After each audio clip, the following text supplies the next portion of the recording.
Yes, reka ngusuhuze kandi mwifurize kugubwa neza muri rusange. Iyi ni Gikundiro TV show. Mwese rero ndabasohoje. Mukomeze mugubwe neza. Ese waba warigize urota urya inkoko? Ese waba warigize urota ukora impanuka? None aha ngaha rero ngiye kukugezaho ibisobanuro 15 bigendanye no kurota urya inkoko cyangwa se kurota ukora impanuka. Mwese rero ndabasohoje, mukomeze mugubwe neza. Aho mwese rero Yambo n'abari mu ntara ya Gatandatu. Kurota rero urya inkoko ahangaha bisobanuye neza yuko ari amahirwe cyangwa se ibyishimo. Kurya inkoko bishobora kugereranywa ndetse no kubona ikintu cyiza. Ariko nanone kandi kurota urya inkoko bikaba bisobanuye neza yuko ngo ari ukumererwa neza cyangwa se bishobora kugaragaza gutekereza ku buzima bwiza cyangwa se kwishimira ibyo ufite. Ariko nanone kandi kurota urya inkoko bisobanuye neza yuko ngo ari ukunyurwa. Ahangaha kandi nanone kandi ngo bishobora kuba wumva hari ikintu mu buzima ndetse ngo kikunezeje. Ariko nanone kandi kurota urya inkoko bisobanuye neza yuko kandi ari umusaruro w'ibyo wakoze. Bishobora ndetse kandi kugereranywa ahangaha no kubona inyungu nyuma y'imihate.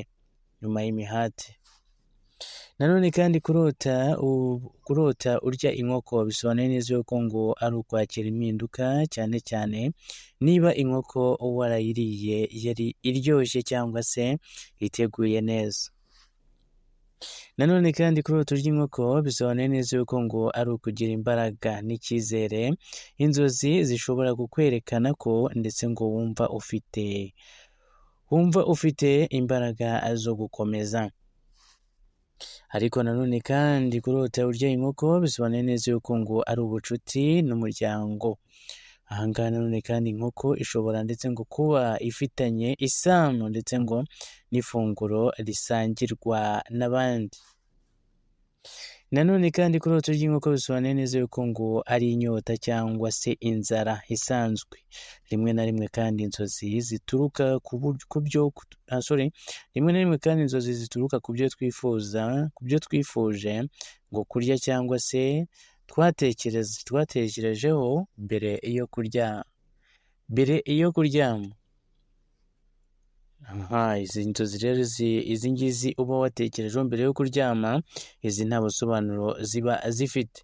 Nanone kandi kurota urya inkoko bisobanuye neza yuko ngo ari impungenge cyangwa se kwitondera. Niba inkoko iyo ari mbi ahangaha ngo iboze cyangwa se warayiriye wumva utishimiye, bishobora ndetse ngo gusa no kugaragaza impungenge. Nanone kandi kurota urya inkoko bisobanuye neza yuko ngo ari ukwibuka ibintu byo mu buzima busanzwe. Inzozi si buri gihe ndetse ngo ziba zifite ubutumwa bwihariye. Ariko nanone kandi rimwe na rimwe ahangaha ngo nuko ubwonko ndetse ngo butunganya ibyo watekereje. Nanone kandi reka twigere ku nzozi zo kurota ukora impanuka. Kurota ukora impanuka rero bisobanuye neza yuko ngo ari ukugira ubwoba cyangwa se impungenge. Bishobora kugaragaza ikintu kikugora cyangwa se ugahangayikishwa nacyo. Nanone kurota ukora impanuka bisobanuye neza yuko ngo ari ukumva ubuzima butagenze uko wabishakaga. Impanuka ndetse ngo mu nzozi ishobora kugereranywa n'inzitizi cyangwa se gutungurwa n'ikintu.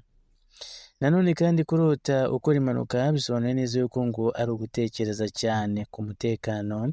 Niba warigeze kubona cyangwa se kumva inkuru y'impanuka, bishobora kugaruka mu nzozi. Nanone kandi kurota ukora impanuka bisobanuye neza yuko ari impinduka zitunguranye. Bishobora kugereranywa ko hari impinduka uri gutekereza cyangwa se utazi uko zizagenda. Nanone kandi kurota gukora impanuka ari nacyo cya nyuma bisobanura neza ko ari ukuba wararemerewe mu bitekerezo. Rimwe na rimwe inzozi nk'izi zigaragaza stress cyangwa se umunaniro wo mu mutwe. Ngayo rero turi kumwe gatanu ku kandi icyo musabwa ni ugukanda subscribe hasi gato na comment.